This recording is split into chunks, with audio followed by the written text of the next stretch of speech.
as hell, and I'm not going to take it anymore. Hey, this is the Gabby Mac Project, and here's my 25 cents on today's topic.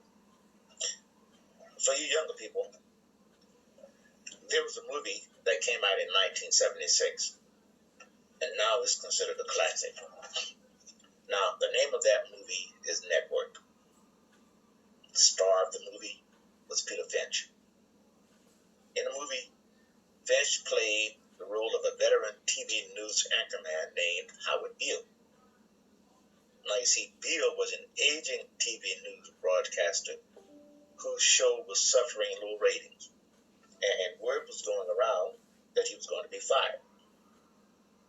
Now, shortly after learning that, Beale went on a live broadcast, and he went off script.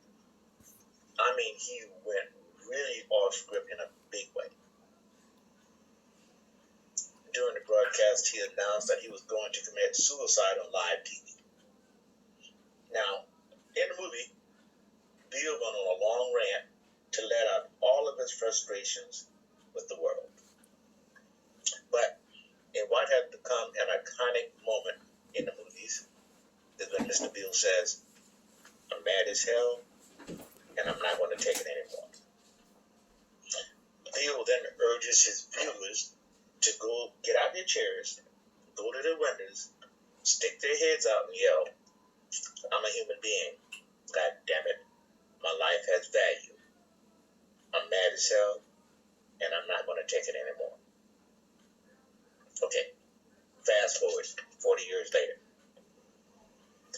Black men are now saying that same proclamation.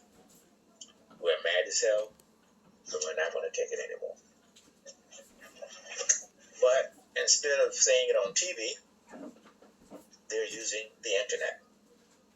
And their voices and messages are being championed by a pretty large contingent of internet content creators.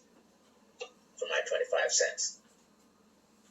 The overriding messages seem to overlap, and they relate to the sorry state of the Black community and the corrosive state of Black relationships. Now, I watched a fair amount of videos on the internet over the last few months. I mean, a lot. And what I've observed is an evolution of some of these guys and girls. In fact, what I've noticed is that these content creators are no longer being subtle. Their voices have strengthened. And the legion that follow them are even more supportive. The opposition sees it too. And they, the modern women fraternity, have been fighting back to maintain the status quo. These women are loud, and they are vindictive. They are some nasty human beings. And they are using every tool in their toolbox to try and destroy the content creators with opposing views. They try shaming, name calling, whatever it takes to keep the men quiet. Here's my 25 cents. None of that is going to work this time. You see, the message about how to strengthen the Black family and how to build better relationship has an audience. And not only with men. Some women are joining the ranks, and that's what really have the modern women terrified. I've watched some of their content creators, and I have to say they look deranged. And their arguments are not just resonating in today's environment. It just isn't. You see, the men and women who are listening to the manosphere want a different outcome because they've seen and experienced what's happened in and to the Black community over the last 50 years. And to a large degree, they are dismayed and saddened. They have witnessed up close how matriarchal type family structure has been detrimental to the Black community. I mean, just look at the disproportionately high rate of childbearing outside of marriage that has occurred since the mid-1960s. I'll bet some of the manosphere's adherents are themselves products of households without fathers in the home. And that's what some of these women don't get. You can't alter someone's personal experiences with lies, as modern women try to rewrite history. The people of following the manosphere have seen up close the rise in crime, joblessness, poverty, and dependence on welfare. Now, that dependence on welfare programs meant that women-led households replaced having a man and marrying him to marrying the government to receive a guaranteed monthly check. So when these women received handouts from the government every month, there was no necessity to get married. And you don't have to be a social scientist to make the point that black people are getting married less than in the past. These statistics show that prior to 1961, the percentage of black men and women being married was around 61%. Since then, that percentage has dropped to around 38%. But although the number of marriages declined, people were still having sex. And with sex comes the possibility of producing a child. And that happened at an alarming rate. As the number of single mothers rose to about 78%. Just think about it. 78% of children being born are being born into households headed by single mothers. Absolutely dreadful. But society, with the do-your-own-thing mentality, has normalized that behavior. And it has been accepted by way too many people. And the voices that did say this isn't the best situation for the black community were relegated to the cheap seats and shouted down. Now, statistics prove the point. But how do you stop the trajectory? First, you have to accept that there is a problem. And that's a very, very hard sell. Especially when the people you are talking to have a vested interest in making it look like everything is okay. It's never easy to get people, especially unmarried females with children, to accept that they made bad decisions. It's even harder to do when evidence has a face. The face of a baby, a youth, an adolescent, or a young man or woman who is sitting across the table from you. But it should be uncomfortable, very uncomfortable. How can you not have seen the benefits of having a man or father in the household? If nothing else, pure logic should have convinced everyone that household with a father is a better deal, a better situation. To know that ideal is lost is absolutely madness. It's intuitive, pure common sense, that a father acts as a counterbalance to a mother's emotional outpourings. Furthermore, fathers provide the discipline, the logic, the familiar covering that contribute to a successful household. All the studies show that having a father in the household is linked to better outcomes in every measure of a child's well-being. Having a father around improves cognitive and educational achievement, as well as self-esteem and pro-social skills, i.e., how to get along with others. Maybe we'd have children with better manners. Statistically speaking, fathers in the home result in 39% more children getting mostly A's in school.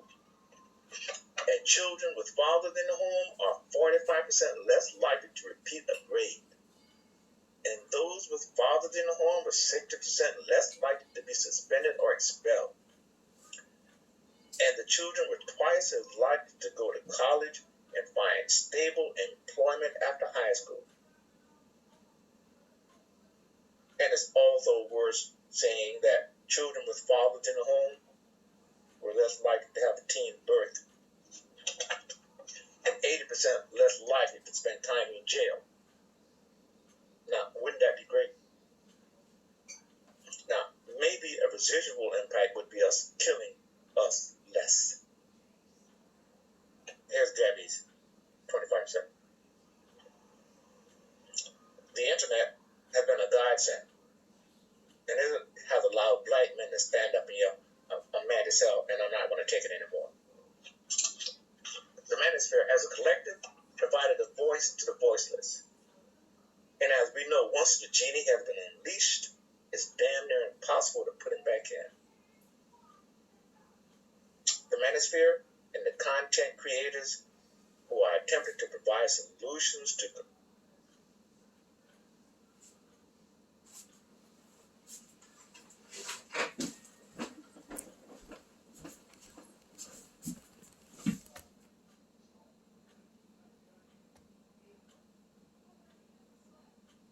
correct what has happened to the black community are in a battle. They have had the audacity to challenge the status quo. And as such, they have been under a serious barrage of verbal arrows. But the best part for creators like Kevin Samuels, MTR, the Poor Man's Podcast, et al., is that their attackers are inarticulate, vulgar, and loud. And when you can't make a coherent, clear counter-argument, you lose.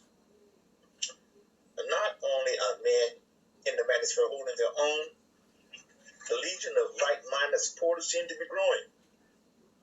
And to some of the content creators' credit, they are playing offense, not defense. They aren't sitting in their bunkers and taking incoming fire without responding in kind. But you can only do that if you believe in what you say. And I think they genuinely do. But what has also happened is the people I see on the internet, for the most part, are articulate and can succinctly present their cases to the masses in well thought out, understandable, and sometimes humorous ways. Their detractors, on the other hand, are for the most part inarticulate, vulgar, and very loud. I'm sure their messages will be resonate with a very small but loud group of like-minded people. But I think for the most part, the majority will sign on with the manosphere. I'm sure that content creators know their support is increasing. And when you are authentic and people start believing that you believe what you're saying, then they reward you by listening even more to your ideas and more to your solutions. What I find fascinating is it's one thing to talk to an audience of believers, but when your message starts to resonate with both sexes, its impact is exponentially strengthened. I've even heard a few female YouTubers join in. A shout out go to Erica Lachey and Courtney Michelle, who do great work.